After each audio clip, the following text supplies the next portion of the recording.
I was a kid, I lived sort of out in the country, and down at the end of the street lived an old man named Old Man Anderson.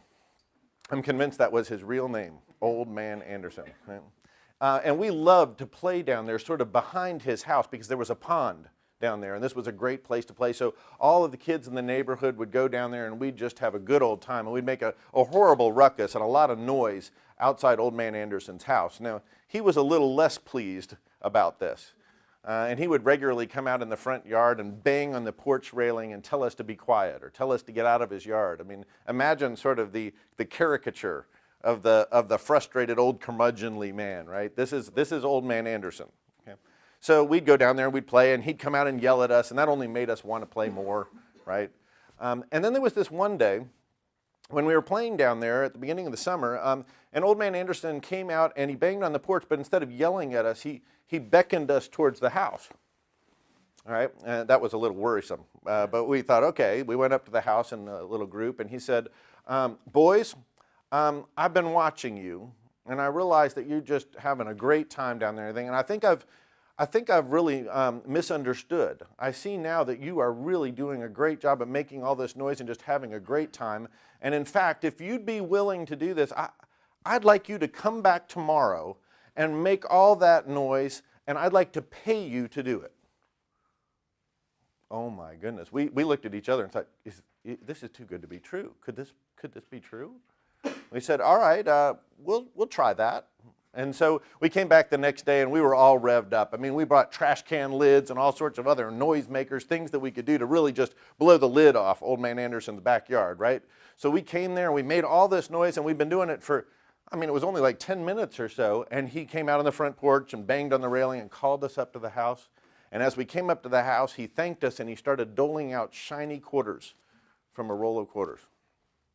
Man, we thought this was fantastic.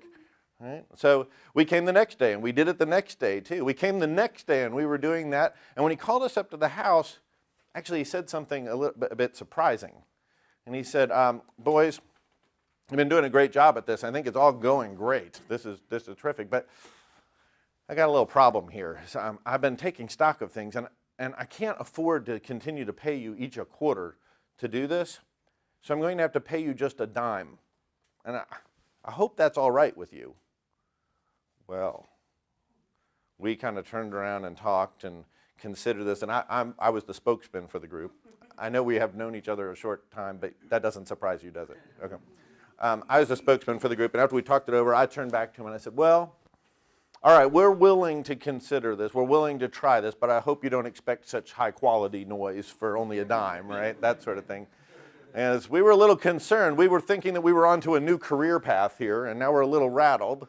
But we're still willing to do it, right? Okay, so we come back the next day. We make noise, we play down there, and sure enough, he's true to his word. He gives us each a dime after a little while. This goes on for another few days, and then there was the fateful day. I remember this. I mean, I remember the look on his face even. When after we'd made a lot of noise, and I mean, we'd done some of our best work, he called us up to the house, and he kind of was shaking his head, and he apologized, and he said, boys, I'm really sorry about this, but I'm on a fixed income. And he said, I really can't afford to keep paying you to do this. Now, I hope that you'll still come and do this. I hope you'll be understanding and still come and make a lot of noise, but I just can't pay you to do this. Well, we turned around, we kind of got in a little huddle, and we talked for a moment, and I turned around and I gave him the hard news. I said, look, we feel for you, but we've got standards.